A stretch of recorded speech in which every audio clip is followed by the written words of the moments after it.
Hey guys. Well, I thought we'd do something a little bit different this week.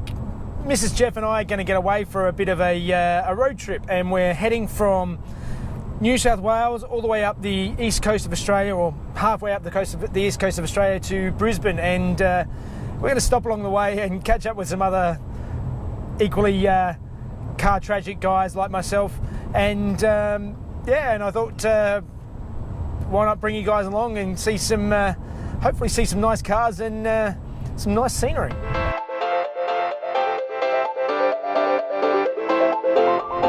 On one of our first legs of the road trip, we went and stopped in Byron Bay and caught up with Simsy and Kendall and had a look at their very nice Porsches. Simsy has a beautiful 993 turbo. There you go, all into corner. Can I just say that I followed him for a little bit, and this S5 is not slow, and he just left me for dead. I was giving it everything, and it felt like I was driving a Camry. Also, Kendall's beautiful SC.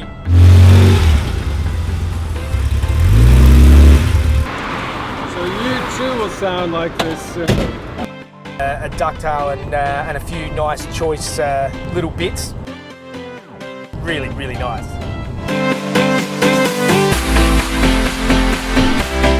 Okay, then we headed up to Brisbane, and we met up with a few more of the Porsche Forum guys, and went to Brisbane Cars and Coffee, and wow, that was apparently it was a bad turnout, but there were some pretty nice cars there. It was looked pretty good to me.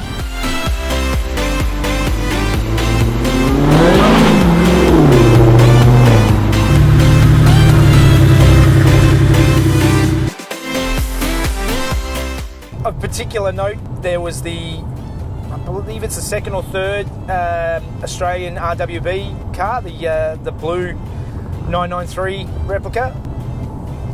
Geez, that thing is wide. I don't know how it'd actually go driving on the road.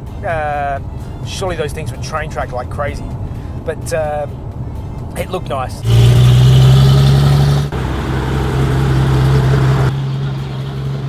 You also need to check out these three cars in a row. That's my three cars in a row. Oh my god, it's a sign. The 911, the 240Z, and the Alpha 105. Hopefully I'll be able to get photos of all mine finished at some stage, but I think that's a little way off yet.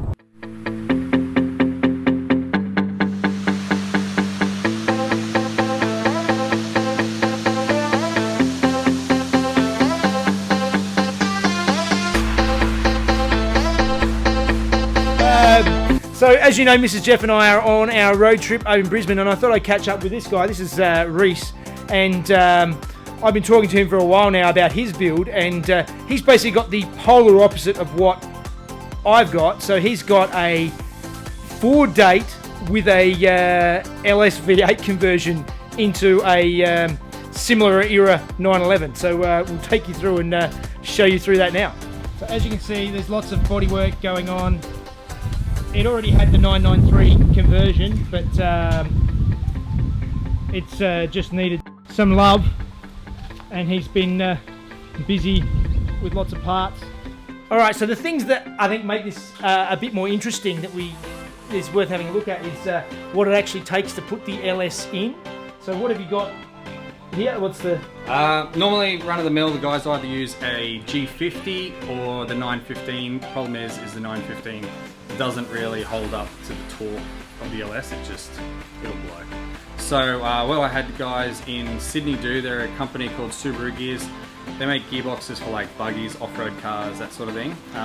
They made a custom gearbox for me. It's essentially a 5-speed STI gearbox. They make cast their own rear housings, and essentially take it all out and shorten it. So it becomes a transaxle. A couple of little things, you get to order it pretty much exactly how you want it. So fixed CNC'd output shafts suited to Porsche axles, sight glasses have been added, and essentially the only difference will be also is this shift output comes out of the middle rather than down the bottom like on a normal Porsche gearbox, which means that it'll be coming out slightly above the factory tunnel. So in mine, I can either leave it exposed or I can just fold up a bit of sheet metal and just Build a taller tunnel. This is just the adapter plate, light and flywheel. It's designed to take Subaru clutch. That'll mount up to the V8 for all of you who are unhappy about it. So Rhys's car definitely isn't for the purists. It's it's pretty much the opposite of what most of the purists like. But doing a bit of a YouTube channel for his build, so I'll put a link to it in up here and in the description, so you can have a look and follow along. But yeah, so there's lots of work getting it to fit, but it's starting to make sense. I mean, as I'm finding out, the Porsche tax is crazy, paying Porsche prices for stuff. So he can pretty much put this LS engine in, have heaps more power. What's the weight difference? Do you know roughly? 2 kilos lighter than a 3.2. There you go. So it's actually a lighter engine, putting a 5.7 litre V8 and having bucket loads more horsepower. So purists won't like it, but it's gonna. The car was bought with no motor and box, so it was pretty much an open book, and I didn't want to spend a fortune on it, so I wanted to have some fun, be able to flog it, and if it breaks, fix it cheap, track days, that sort of thing. So that's it. So I can't fault his reasoning. It's similar to mine. Just mine had an engine, so it's worth rebuilding it. All right, yeah.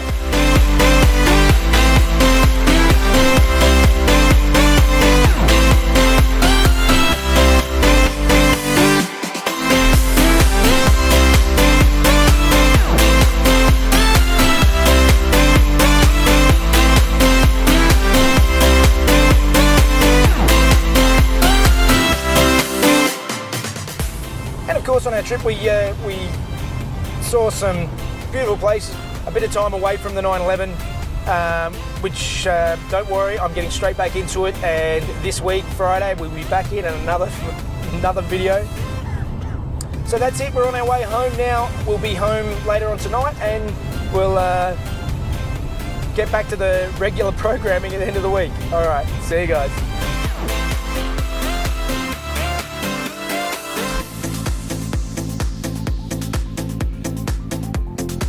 Sorry, we just passed the speed camera, but I want the speed. In New South Wales, they have a little sign beforehand, and they're usually parked generally illegally on the side of the road. It's pretty obvious. If you get done by a mobile speed camera, you're really not paying attention and you deserve to fine.